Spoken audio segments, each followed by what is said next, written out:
Bonjour et bienvenue à votre cette semaine dans Dautré, édition du 18 août 2024. Dans un premier temps, on va faire une rétrospective des activités qui ont eu lieu la fin de semaine dernière. Entre autres, on parle du Grand Prix de Trois-Rivières qui a été quand même un succès. Et vous avez aussi une entrevue avec Xavier Roy, le directeur général du Festival Lanaudière, qui nous a parlé du festival, d'une rétrospective des activités qui ont lieu cet été et par la suite de son départ, comment il voit l'avenir pour le Festival Lanaudière.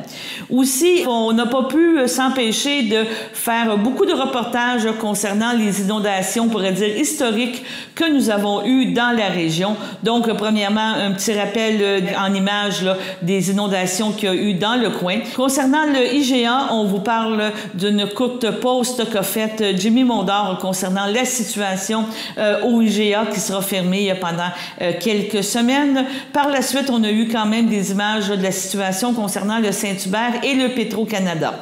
Nous sommes aussi allés à Saint-Cuthbert rencontrer Richard Bellumeur, le maire de Saint-Cuthbert, qui a vécu lui aussi des moments intenses. On parle de coupure de route, d'accès. Il y a même eu des gens qui ont dû être évacués par hélicoptère. Et aussi une entrevue avec André Villeneuve qui a eu lieu jeudi dernier, qui interpelle entre autres les assurances, les compagnies d'assurance à être un petit peu plus proactifs concernant les états de la situation pour ses citoyens. Monsieur Villeneuve était très actif, très proactif dans l'enlèvement des rebuts sur les maisons parce qu'il veut éviter justement la vermine, la contamination et insiste aussi sur les citoyens pour évacuer au plus vite leur sous-sol. Il y a eu aussi une courte séance du Conseil concernant Lanoret pour autoriser des dépenses justement pour aller porter tous ces débris dans les centres d'enfouissement. Donc, vraiment une semaine très active au niveau des nouvelles. On vous parle en terminant un peu des extraits du Conseil de la municipalité de Berthierville. Les autres extraits, les autres conseils municipaux feront l'objet de futurs bulletins de nouvelles qui seront présentés la semaine prochaine. Sur ce, bonne écoute.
Xavier Roy, directeur général du Festival de la Naudière, on pourrait dire presque ex.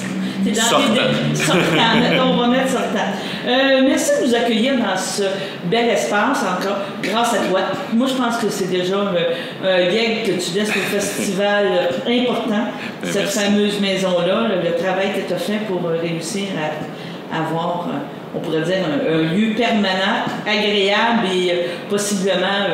on pourrait dire connexe au festival, permettre au festival d'avoir plein de choses, de réaliser plein de choses. Ouais. Tu dois être fier de... Ah, très. La Maison de la musique, ça nous donne pignon sur rue à l'année. Ça fait que les gens qui passent au centre-ville de Joliette voient le festival, entendent parler du festival. Puis nous, comme équipe, ce qui est difficile dans un festival, c'est qu'on travaille toute une année pour un événement qui dure 5 semaines, qui est super condensé. Puis des fois, c'est difficile en cours d'année de perdre... C'est facile de perdre de vue, en fait, ce pourquoi on fait ça. Puis là, d'avoir la salle de spectacle ici, ça fait que pendant l'année, on est en contact avec la musique, on est en contact avec les artistes, puis ça nous rappelle, ça ramène l'effervescence du festival, mais dans une période plus creuse. C'est ça. Puis l'emplacement où étaient vos bureaux avant, mais maintenant qu'on a passé au festival cette année, ça a déjà été rasé, fini, bonjour, ça n'existe plus. Donc, c'était un bon move en bon français. Bien, disons qu'il fallait déménager d'une manière ou d'une autre. Là, nos bureaux étaient à leur fin de vie. Donc, on avait commencé à chercher, puis là, en arrivant ici, on a eu un coup de cœur pour le bâtiment, puis le propriétaire a eu un coup de cœur pour nous, pour le festival, fait qu'il nous a donné le bâtiment qu'on a transformé au complet. Je me souviens de tes premières entrevues, justement, à l'ancienne bâtisse. Oui. Tu arrivais, je me demandais dire, tout fringant, plein d'idées et tout, mais je pense que tu as réussi à pas mal atteindre tes objectifs. Tu sais, tu es arrivé en disant, on veut rajeunir le festival, on veut être plus présent, on veut plein de choses. Es-tu content du chemin parcouru? Oui. Ben, on termine cette année avec notre record de revenus de billetterie au festival. Là. Donc, ce serait difficile d'être déçu. Mais en fait, c'est un peu ça qui m'a amené à réfléchir à la prochaine étape pour moi. C'est parce que, d'une part, il y a des trucs dans ma vie personnelle qui fait que je voulais peut-être me rapprocher de la famille de ma conjointe parce qu'il y a de la maladie dans sa famille. Mais aussi le fait qu'on avait accompli pas mal tout ce qu'on s'était donné comme objectif il y a 4 ans. Puis là, il fallait se demander, est-ce qu'on souhaite faire partie du prochain cycle? Puis de mon côté, j'aurais pu donner 1 ou 2 autres années encore, mais je savais que j'arrivais à la fin d'un cycle, puis que probablement, selon moi, la prochaine personne qui arriverait serait la mieux placée pour projeter le festival vers l'avenir, puis réfléchir à ce qui s'en vient pour le festival. Donc, dans ce contexte-là, j'ai décidé de céder ma place, puis à un moment où le festival va bien, donc c'est pas un cadeau empoisonné du tout. C'est ça que tu donnes. C'est ça, tu as quand même une formation de chanteur, tu avais connu des choses, mais tu étais beaucoup, on pourrait dire, en marketing, en réseaux sociaux qui a pris de l'ampleur et tout. Et je pense que ça, tu as beaucoup travaillé ça. Je pense que c'est un des points forts du festival. Puis tu me parles de billetterie, bien moi, je ramènerais le point que tu as une tarification dynamique, mais dynamique pas à la hausse. Disons qu'on va dire une tarification dynamique accessible pour encourager les gens. Et je pense que c'était un des objectifs aussi du festival. Amener des jeunes, faire découvrir la musique. Tu sais, de ne pas devenir un frein, justement, dans notre monde inflationniste présentement. Oui, mais en fait, tu as raison. On a essayé de se démarquer par l'accessibilité. Puis l'accessibilité, ça ne veut pas dire être gratuit tout le temps. Des fois, oui. Mais dans notre cas, ça a été de dire, disons, sous le toit de l'amphithéâtre, il y a des sièges, peu importe le prix qu'on va mettre, ils vont se vendre. Parce que il y a une clientèle, c'est au centre, c'est les meilleures places. Donc, on peut peut-être augmenter un peu, être un petit peu plus agressif sur le prix de ces sièges-là. Mais parallèlement à ça, il y a des sièges qu'on vend presque jamais sous le toit de l'amphithéâtre. Donc, pourquoi on ne diminuerait pas le prix pour que ce soit pas loin du même prix de la pelouse, pour que des gens aient l'opportunité d'aller sous le toit ou la pelouse, indépendamment des considérations financières. Ça nous a beaucoup aidé. à remplir les concerts, mais on a vu tout de suite qu'il y avait un appétit pour la sécurité d'être sous le toit, oui, c'est ça. Le fait de vivre l'expérience le plus proche. Puis ça, c'est un exemple parmi plein d'autres. On a développé une nouvelle tarification pour les étudiants en musique. On a maintenu les tarifs pour les familles, pour les citoyens de Joliette.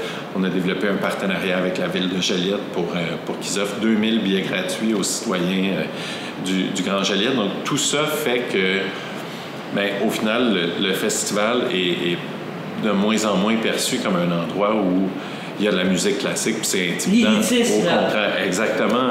C'est perçu maintenant, je pense, de plus en plus comme un endroit où c'est l'espace le plus sécuritaire pour découvrir la musique classique. Même si on ne connaît pas ça, on va y aller, on va passer une belle expérience, puis on n'a pas besoin d'être intimidé, puis on n'a pas besoin de se demander comment on s'habille, ou on passe un bon moment. C'est ça, tu passes un bon moment. L'association avec Renaud aussi, oui. C'était vraiment un beau team. Là. Un team que lui, là, il t'amène des idées folles, des idées. Il y a quand même un bon réseau de connexion avec la musique et tout. Et je pense que ça a contribué aussi. Je veux dire indirectement à ton succès, mais dans le sens que je veux dire, qu'est-ce qu'a amené Renaud au fil des actes a aidé le festival? Oui, c'est sûr. Le produit de base du festival, c'est ce qui se passe sur la scène.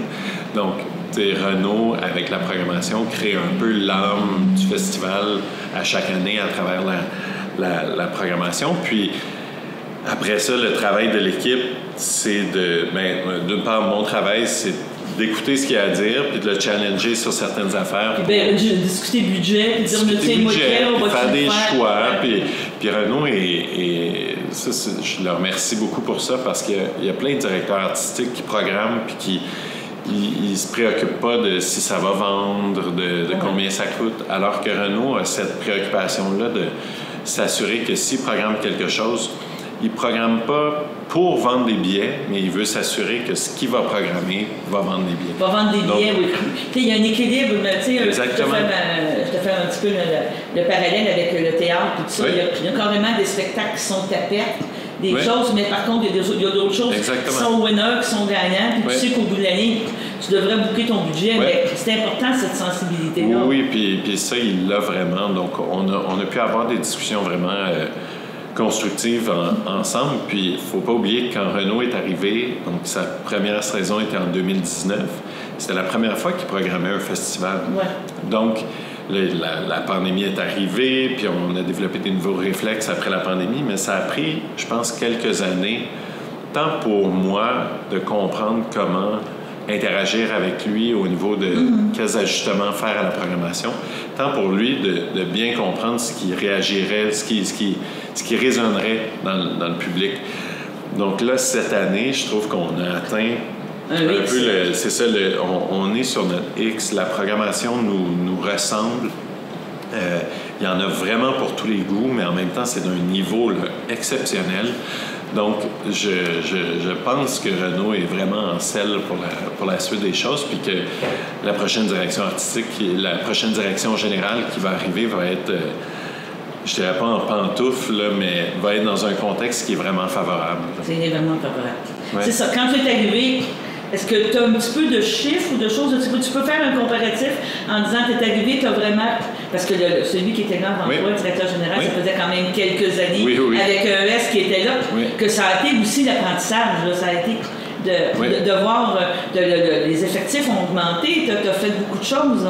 Bien, en fait, les effectifs n'ont pas beaucoup augmenté.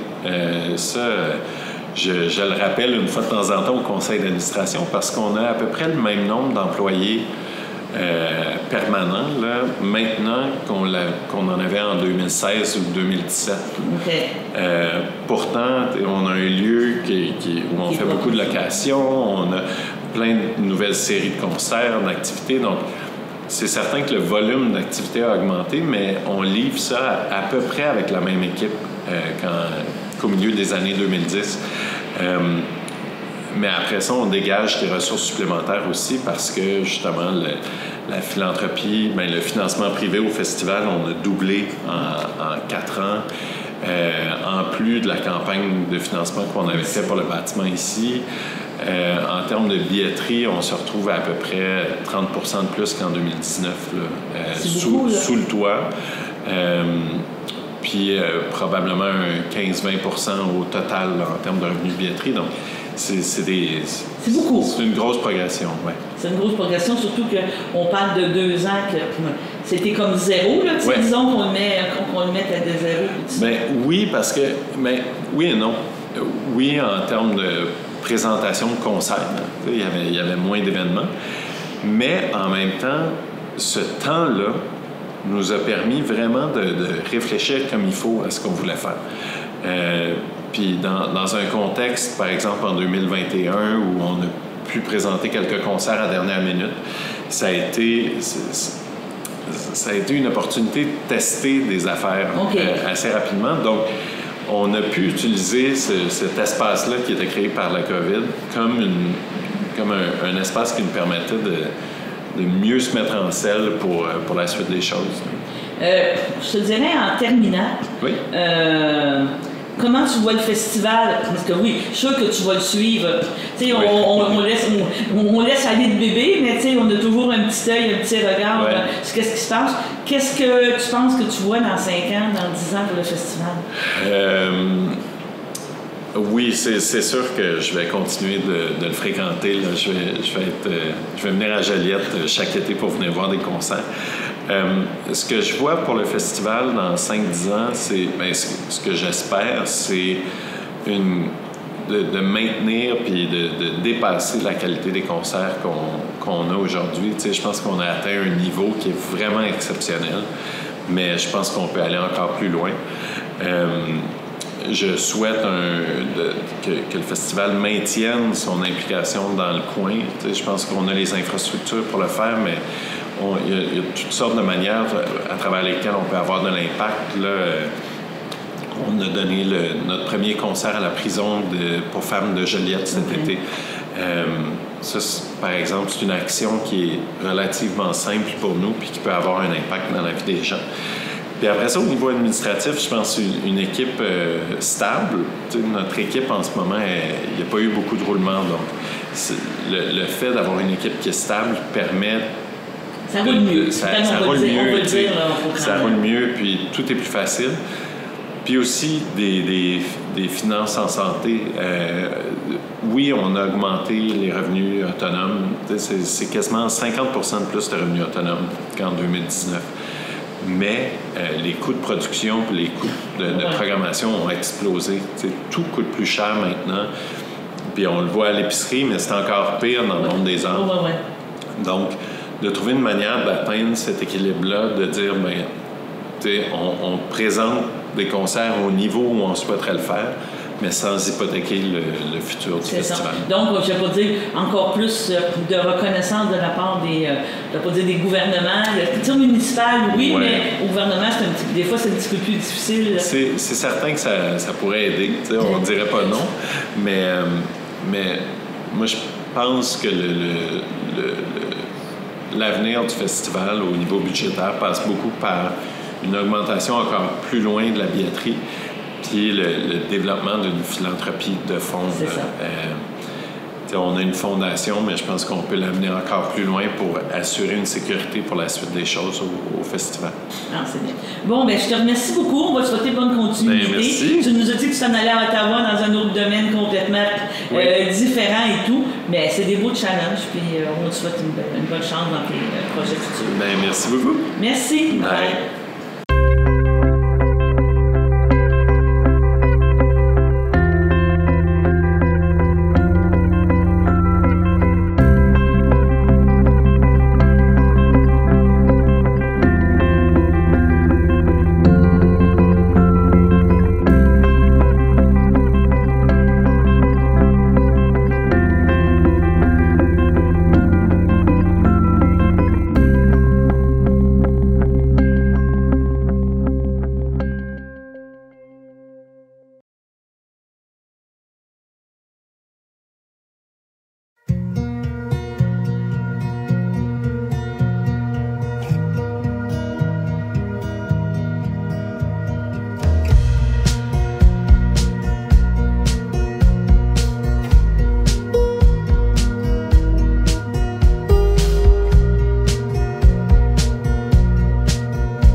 Et bonjour tout le monde, Jimmy Mondor, propriétaire du IGA Famille Mondor ici à Berthierville. Une petite mise en contexte de la situation actuelle. On a vécu des gros moments en fin de semaine ici à Berthier avec 221 mm de pluie environ. Et puis notre stationnement fut envahi par l'eau vendredi, comme partout un peu au Québec. Mais de l'autre côté, c'est plutôt samedi que la deuxième vague est arrivée. Puis, malheureusement, notre magasin a été envahi par l'eau. Écoute, on s'est débattu et les employés qui étaient ici sur place, les clients ont vu ça un peu aller. Et puis, la situation a complètement dégénéré, malheureusement, dans le courant de l'après-midi puis début de soirée. L'eau a monté et l'eau a pénétré dans le magasin, malheureusement. Et puis, c'est 38 pouces d'eau environ qui a envahi la totalité du magasin, en plus du stationnement. Donc, tout a été inondé ici alentour. Donc, aujourd'hui, je prends quelques minutes pour vous annoncer que le IGA, le Famille Mondor de Berthier, va être fermé pendant quelques temps. Et puis, on a décidé on a pris la décision, grosse décision qui s'est faite aujourd'hui, de recommencer, donc de reconstruire le magasin de l'intérieur au complet. Donc, malheureusement, on a perdu toutes les denrées, les équipements, et puis on va refaire au complet le magasin. C'est quand même c'est quand même quelque chose de gros. Donc, là-dedans, écoute, on est fort, on a une équipe dédié tous nos employés qui se sont débattus pour empêcher tout ça samedi. C'était incroyable, c'était beau à voir, ironiquement. Tout le monde de l'eau commençait aux pieds pour monter à mi-jambe, aux genoux, puis quasiment à la taille à la fin, mais tout le monde se démenait pour empêcher la catastrophe. Malheureusement, on n'a pas pu y échapper. Mais c'est pas grave, ils sont résilients. On leur a annoncé la nouvelle aujourd'hui. Puis, tout le monde est prêt à se battre puis à recommencer par faire le plus beau IGA au Québec, je vous confirme. Puis ceux qui me connaissent savent très bien que je suis en arrière d'eux autres, que j'ai besoin d'eux autres ici pour faire ça. Puis, tout ensemble, on a pris cette grosse décision-là de recommencer pour avoir un milieu sain, un milieu de qualité, puis comme je disais, un plus beau IGA au Québec. Donc, en attendant, on veut remercier tout le monde. Écoute, les partenaires d'affaires, nos assureurs qui sont derrière nous, nos fournisseurs qui sont aussi les mots que je reçois, les marchands IGA du Québec qui m'appellent de Rimouski à Granby en passant par Mont-Saint-Hilaire, Laval. Je reçois des mots d'encouragement partout. Je vous remercie 1000 fois. Donc, on se revoit d'ici quelques semaines. En attendant, on a notre grand frère du IGA Famille Mondor de la Vallée qui vous attend pour venir nous voir en attendant si vous ennuyez de moi ou de l'équipe. Donc, on va pouvoir se recroiser là. Mais en attendant, encore une fois, merci à tout le monde. Merci de votre compréhension. Puis, je vous promets de vous livrer le plus beau IGA au Québec d'ici quelques semaines. Merci beaucoup. Une mise à jour concernant le restaurant Saint-Hubert, le Petro-Canada, deux commerces situés à la sortie de l'autoroute 40. On parlera tantôt du IGA Famille Mondor à Berthierville. Tout d'abord, au Petro-Canada, le dépanneur est ouvert et l'eau ne s'est pas infiltrée dans le dépanneur du côté de Petro-Canada. Le service Orléans Express, nous dit-on, est en fonction pour les trajets vers Québec. Petro-Canada, les gens qui travaillent à la station Petro-Canada disent attendre maintenant l'inspection des pompes et des réservoirs souterrains d'essence là, pour que les stations, les postes de gaz, si on veut dire, puissent réouvrir. On craint peut-être possible infiltration d'eau. Donc, c'est ce que les experts doivent vérifier. Du côté du restaurant Saint-Hubert, on nous confirme que le restaurant a été vraiment comme envahi par l'eau. On parle de 3 pieds d'eau à l'intérieur du resto. L'intérieur est complètement touché et le restaurant à l'intérieur sera refait complètement. On est présentement à démolir l'intérieur du restaurant Saint-Hubert, à vider, et le tout sera fait à neuf, nous mentionnent nos sources. De notre côté, on a tenté d'appeler le bureau-chef de Saint-Hubert pour confirmer le tout, mais d'après nos informations, c'est ce qui se passe présentement. Donc, les deux commerces ont été affectés de façon différente. Accompagné de M. Richard Bellemare, maire de Saint-Cuthbert. Bonjour, Richard. Bonjour, bonjour. Pas trop de sommeil, t'es correct? Pas trop de sommeil, mais on est correct, T'es oui. correct. Si on fait un petit peu la genèse des événements, vendredi, il a commencé à pleuvoir un petit peu beaucoup. Oui. Quand ça a commencé à dégénérer? Ben, mettons que vers les 9 h, il pleuvait beaucoup. Puis, 9 h le matin, 9 h le soir. 9 h le soir. Puis, ben, toute la journée, il n'y a plus, là, mais plus particulièrement le soir. Puis, vers 11 h, 11 h 15, on a décrété l'état d'urgence parce que là, ça commençait à pas être beau, mettons. On a eu des ponceaux qui sont partis. On a eu des routes qui ont été fragilisées. Puis là, ben, à cause de ça, ben, on avait des secteurs qui étaient comme isolés. Puis c'est pour ça qu'on a décrété l'état d'urgence, parce que des personnes, des pompiers, les ambulances ne pouvaient pas se rendre. Donc, il fallait faire quelque chose. Puis il y a eu aussi des problèmes d'électricité. Il y a eu des pannes électriques. Ça aussi, oui. Ça n'a pas aidé aux citoyens à faire fonctionner leur pompe, comme mais on dit. c'est pas la grandeur de Saint-Cuthbert. Il y a eu des petites pannes. C'est pas la majorité des cas. Aujourd'hui, on est le 14, je ne vais pas me tromper de date, on est le 14 août. Il y a encore beaucoup de choses encore dans Saint-Cuthbert. Hein. Je voyais la mise à jour, il y a encore beaucoup de ponceaux, beaucoup de routes qui sont encore inaccessibles. Oui, disons que la majorité de nos routes, on peut circuler dessus. Au début, pas au début, mais samedi, là, il y avait seulement comme sortie Laurent-Saint-Jean, Montée-Saint-Jean, puis Saint-Viateur. OK. Tout était bloqué partout. Autant inondé que des ponceaux partis ou autres. Fait que des ponceaux, on a sur la route Bélanger, on avait sur la route Fafard, et puis on a sur le Gonzague-Brizard. OK. Fait que là, on a aussi des routes qui ont été fragilisées. On a par le décret, on peut envoyer des contracteurs réparer ça tout de suite. On a réparé pour sécuriser les lieux. D'ailleurs, plein de ponts ou d'autres ponceaux qui ont été sécurisés. On est en état. Là, on vient tout juste d'apprendre qu'on a un pont sur Côte-Jolie qu'on doit fermer la route parce qu'il est trop fragile. C'est le ministère qui nous a demandé de fermer la route. Donc, ils sont là-dessus. Ils sont présentement, je pense que le ministère est là. On espère que ça va aller rapidement parce que Côte-Jolie, il passe pas mal de monde aussi. C'est ça, oui, c'est ça. Justement, vous avez eu beaucoup d'aide. Justement, tu me parles des pompiers, des employés municipaux. Tout le monde s'est mobilisé.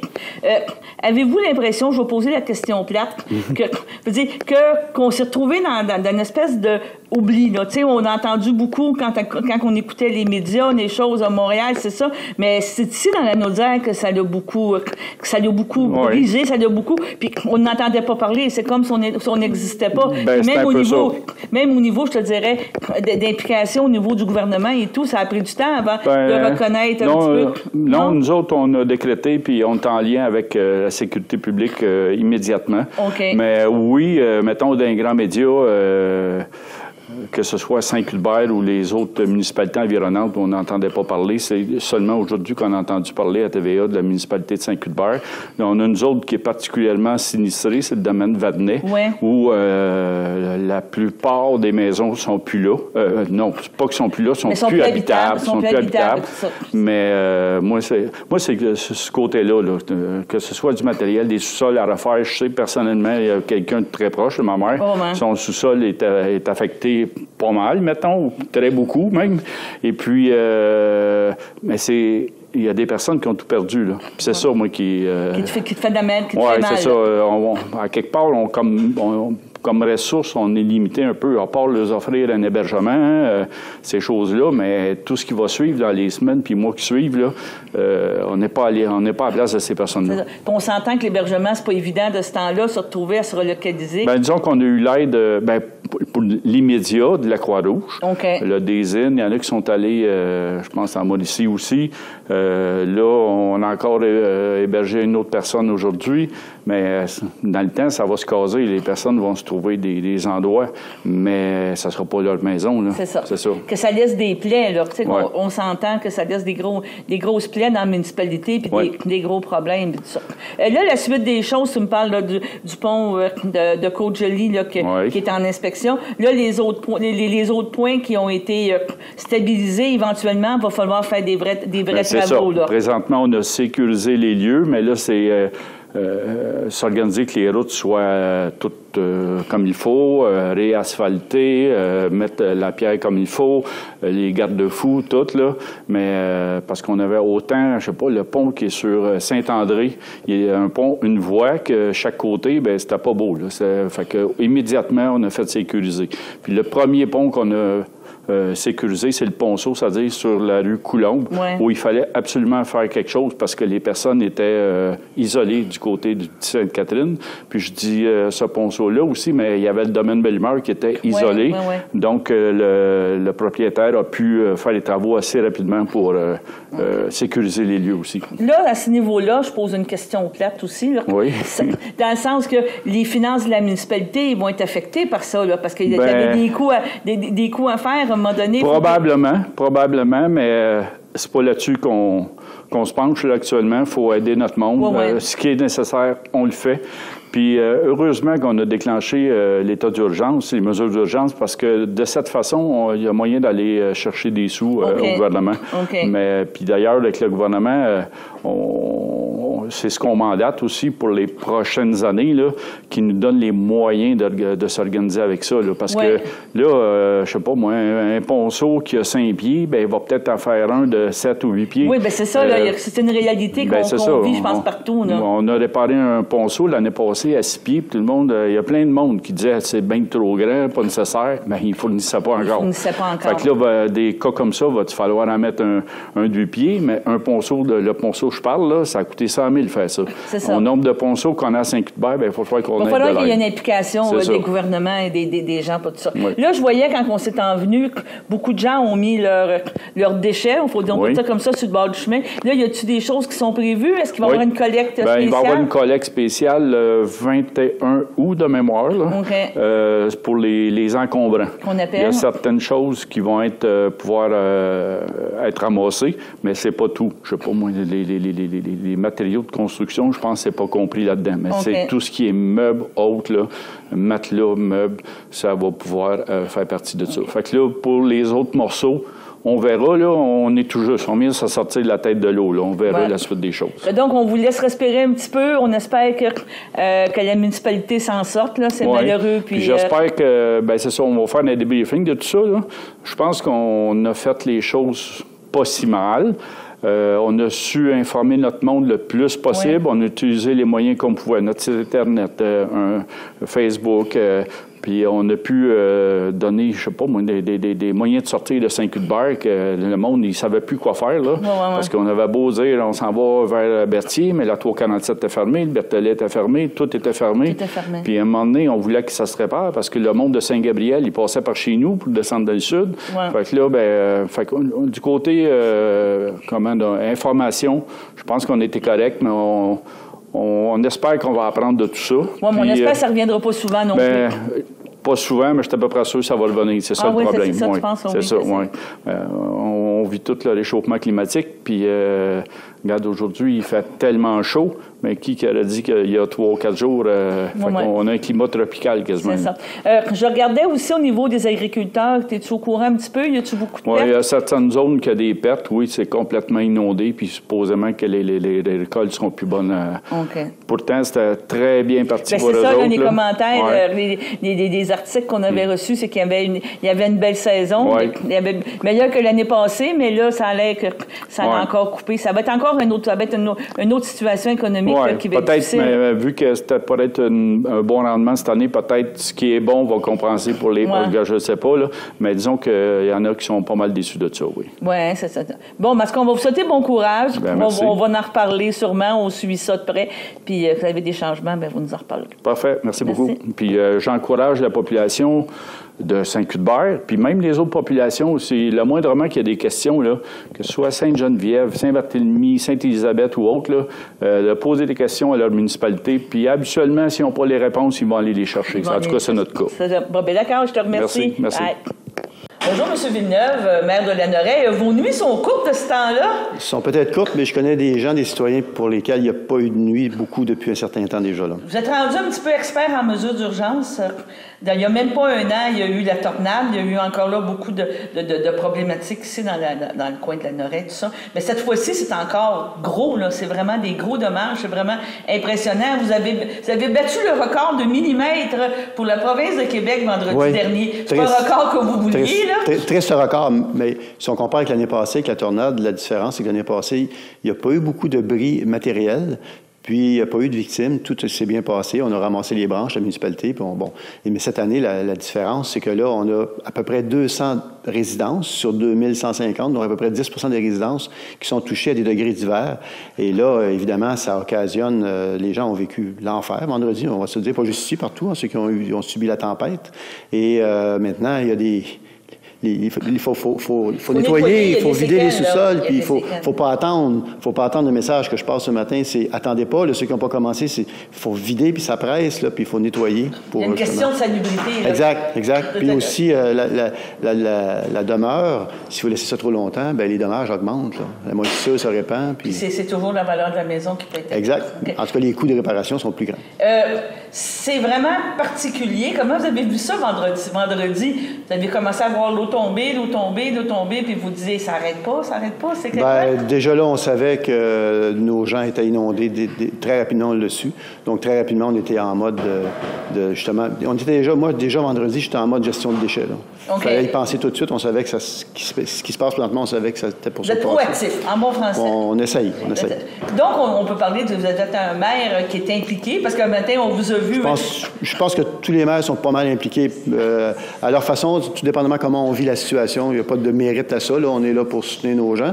Ça fait partie de l'emploi, comme on dit. Ça. Voilà. Donc, les mesures d'urgence ont été déjà décrétées vendredi? Non, il n'y a pas de mesures d'urgence de décrétées. Il n'y a pas de mesures d'urgence. Si on avait manqué, si la situation avait été plus grave, on l'aurait fait. Mais là, c'était pas nécessaire de le faire. Tout le monde est en sécurité. Le problème, c'est que les gens avaient de l'eau dans le sous-sol. Okay. Tout le monde avait un toit, tout le monde est en sécurité. Bien, tout le monde. Là, presque tout le monde. Ouais. Je comprends qu'il y a des gens qui sont à l'hôtel, probablement, là, parce qu'ils ne peuvent pas rester dans leur maison. Là. Mais donc, il n'y avait pas de nécessité de décréter les mesures d'urgence. OK.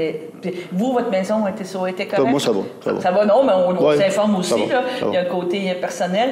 Moi, qu'est-ce que je veux dire? Les prochaines étapes, je sais que ce matin, on vous a vu en train de ramasser avec une escaveuse puis avec des camions là, pour ramasser le stock sous le bord des chemins. Là, vous me parliez tantôt des assurances. C'est quelque chose qui est compliqué. Les gens essaient d'avoir des réponses, essaient d'avoir des choses au niveau des assurances, puis ça ne se règle pas. Là.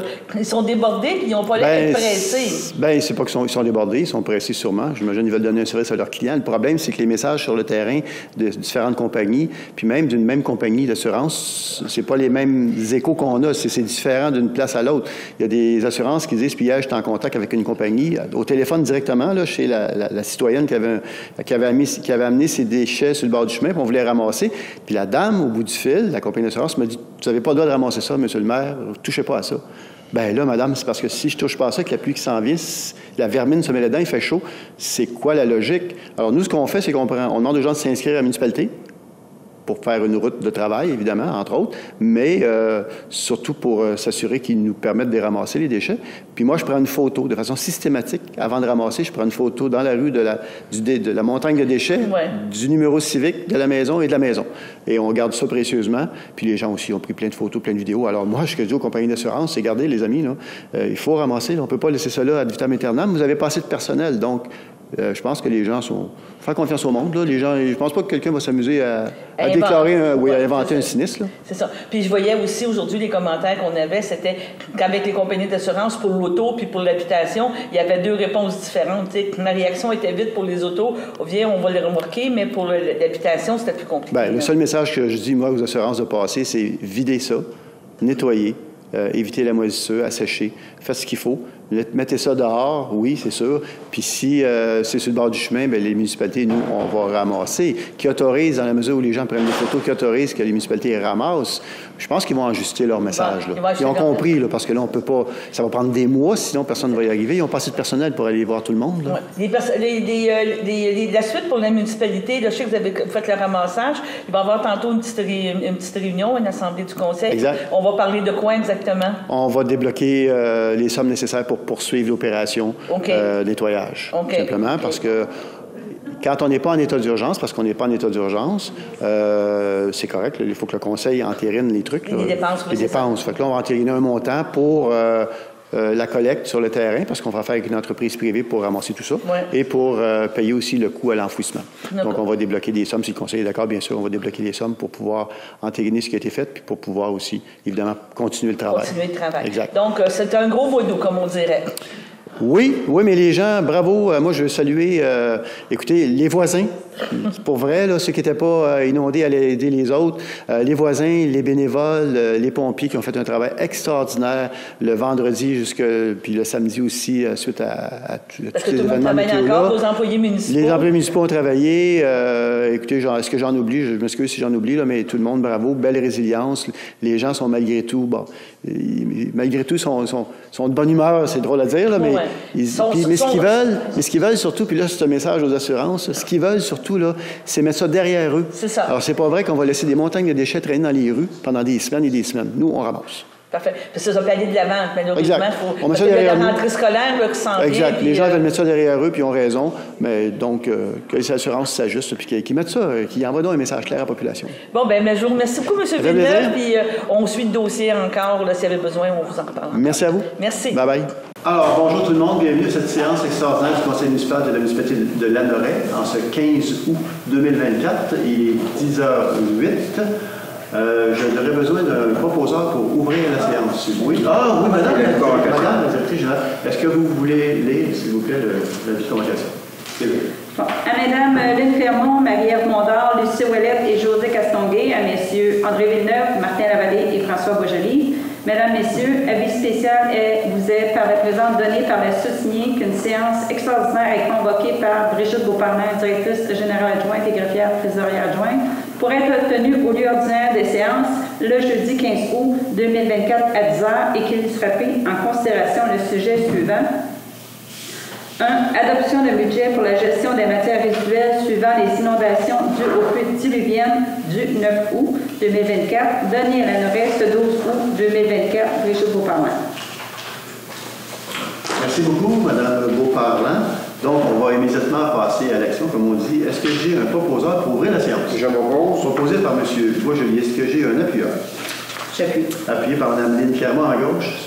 D'accord. À ma droite. D'accord. Donc, c'est unanime. Adoption de l'ordre du jour, tel que lu par Mme Beauparlin. Donc, adoption d'un budget pour la gestion des matières résiduelles suivant les inondations dues aux pluies diluviennes du 9 août. Est-ce que j'ai un proposeur? Je propose. Proposé par Mme Lynne Clermont. Est-ce que j'ai un appuyeur? J'appuie. Appuyé par Mme Lucie Ouellette. À ma gauche, je suis en faveur. D'accord. À ma droite. D'accord. C'est unanime. Point 3, donc le point principal, si on peut le dire ainsi. Adoption d'un budget pour la gestion des matières résiduelles suivant les inondations dues aux pluies diluviennes du 9 août. Considérant les pluies diluviennes du 9 août 2024 causant des inondations en plusieurs résidences, considérant qu'il y a lieu d'intervenir pour le ramassage des nombreux débris et autres matériaux en bordure des rues des résidences concernées pour des raisons de sécurité et de salubrité, en conséquence, proposé à appuyer résolu. D'autoriser un budget de 65 000 $ pour la collecte et l'enfouissement des débris et autres matériaux en bordure des rues causés par les fortes pluies du 9 août 2024. Que ce montant soit pris à même le fonds général.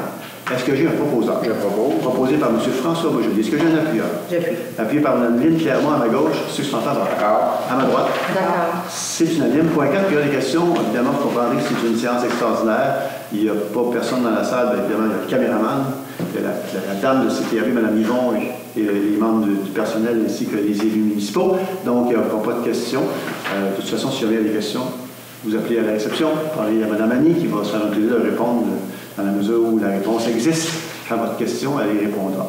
Voilà, donc ça nous amène à lever la séance, proposer à Pierre résolu que la séance soit levée à 10h11. Est-ce que j'ai un proposeur? Je propose. Proposé par M. François Beaujoli. Est-ce que j'ai un appuyeur? J'appuie. Appuyé par Mme Lucie Ouellette à ma gauche, je suis en faveur. D'accord. C'est unanime. Merci beaucoup et à la prochaine. On fait ça. Autre sujet. Je crois opportun en ce moment-ci, avec plusieurs demandes de citoyens, d'expliquer les enjeux dont Berthierville fait face aujourd'hui et dans les prochaines années, de même que les décisions qui devront être prises non seulement dans l'intérêt de certains citoyens, mais dans l'intérêt du développement de la ville de Berthierville dans son ensemble. Donc, je vous relate quelques faits. Berthierville a 350 ans et est la 16e plus vieille ville au Québec et historiquement a déjà été une, sinon la ville la plus importante économiquement dans la Naudière. Berthierville, malgré une situation géographique des plus enviables au Québec, ne s'est pas développée au même rythme que plusieurs autres villes au Québec. On n'a qu'à penser à Joliette, Drummondville ou même nos voisins de Valtry. Berthierville est néanmoins une ville de centralité qui offre des services autant aux citoyens de la ville que les citoyens des municipalités environnantes qui profitent des services suivants. Donc, l'épicerie, les différents commerces, les restaurants, les cliniques médicales, les pharmacies, les écoles primaires et secondaires, les résidences pour aînés, un aréna, divers services financiers et gouvernementaux, entre autres. Berthierville procure aussi du travail pour de nombreux citoyens de la ville et des municipalités voisines. Je vais vous parler par le fait même des infrastructures et rues. Donc, la dépense la plus importante dans le budget d'une ville est la réfection des infrastructures et des rues. Donc, en général, la ville va en règlement d'emprunt puisque les coûts sont plus importants et peuvent être amortis sur plusieurs années. Donc, lors du dépôt du budget 2024, le 14 décembre dernier, nous avons aussi déposé le programme triennal d'immobilisation, qu'on appelle le PTI.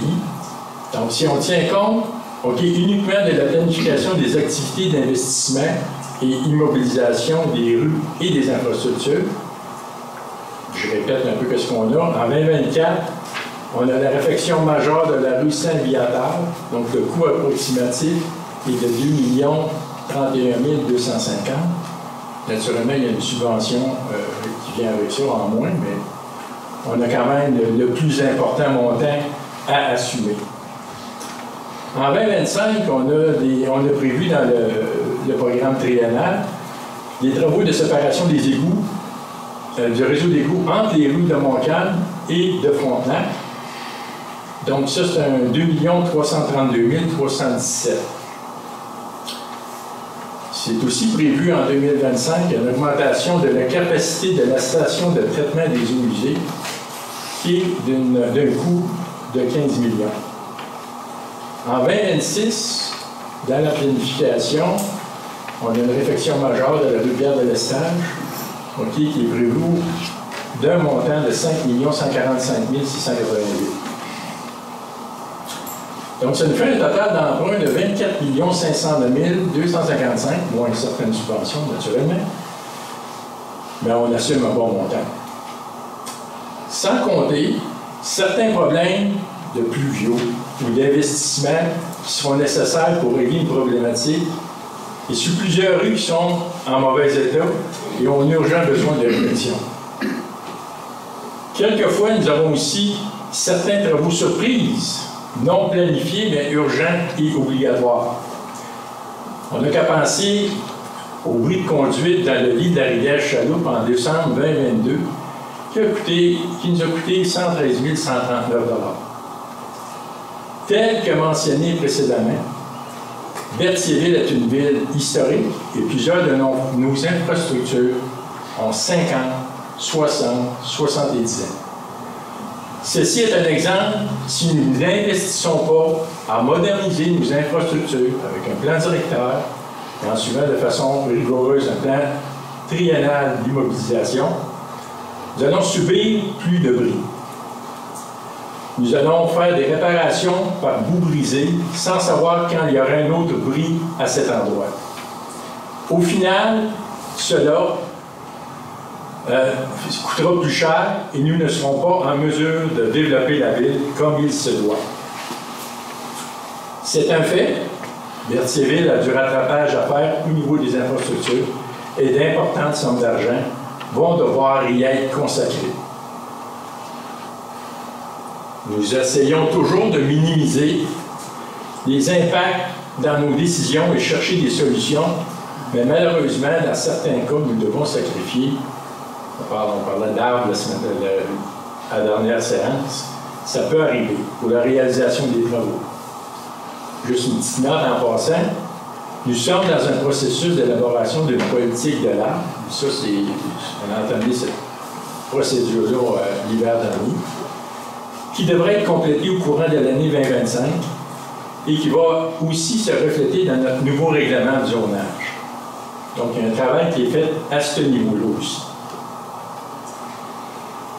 L'objectif est de développer économiquement Berthierville en favorisant l'implantation de commerces et industries, en augmentant la population avec la construction de projets résidentiels, en créant des milieux de vie agréables et adaptés aux normes de mobilité durable, d'espace vert, on parle de parc, et dynamique. Donc, c'est important de développer les loisirs pour attirer nos jeunes familles. N'oubliez pas, ce sont eux qui vont acheter nos maisons lorsque nous allons vendre pour aller, exemple, en résidence. À tenir compte, le gouvernement aussi, on a des choses, on va revenir éventuellement avec ça. Le gouvernement a adopté un projet sur les orientations gouvernementales en aménagement de territoire. Donc, ça va être effectif à partir du 1er décembre et qui va encadrer les villes et les municipalités dans plusieurs aspects de leur développement, notamment la densification des zones blanches ou des zones urbaines. Maintenant, la tâche est ardue. Les décisions d'hier ont une influence sur la situation de Berthierville aujourd'hui. Et les décisions que le Conseil prend aujourd'hui auront un impact dans les 10, 20, 30 prochaines années. Peu importe le maire ou le Conseil qui siège ou siégera dans les prochaines années, la situation et les faits sont bien réels. Il faudra faire face à la réalité. Bloquer ou s'opposer aux projets de développement économique et résidentiel pour des motifs d'intérêt personnel, lorsqu'ils ont fait l'objet d'études par l'urbanisme, par le CCU selon le règlement de zonage et par le Conseil dans certains cas, on parle d'usage conditionnel, retard des procédures. Donc les décisions sont réfléchies, ils ne sont pas pris à la légère. Berthierville est la prochaine ville à se développer. Ou non. Berthierville est à un moment de son histoire où elle va soit prospérer ou soit défiler. Les défis et les enjeux ne disparaîtront pas. Chose certaine, c'est qu'il est primordial que Berthierville se développe économiquement et augmente sa population pour prospérer et maintenir les taux de taxation citoyens raisonnables. Ça inclut aussi les loyers à prix abordable et offrir les meilleurs services, naturellement. Donc, en gros, il faut plus de monde pour payer les infrastructures et autres investissements nécessaires. Ma vision est de mettre toutes mes énergies pour le développement économique de la ville et d'augmenter sa prospérité qui va bénéficier à tous les citoyens. C'est la seule raison pourquoi je suis en politique. Je vais y aller avec un instant de réflexion. Ce soir, j'ai quelques points. Premièrement, je veux parler des inondations le vendredi dernier, le 9 août. Donc, en premier lieu... C'est bon?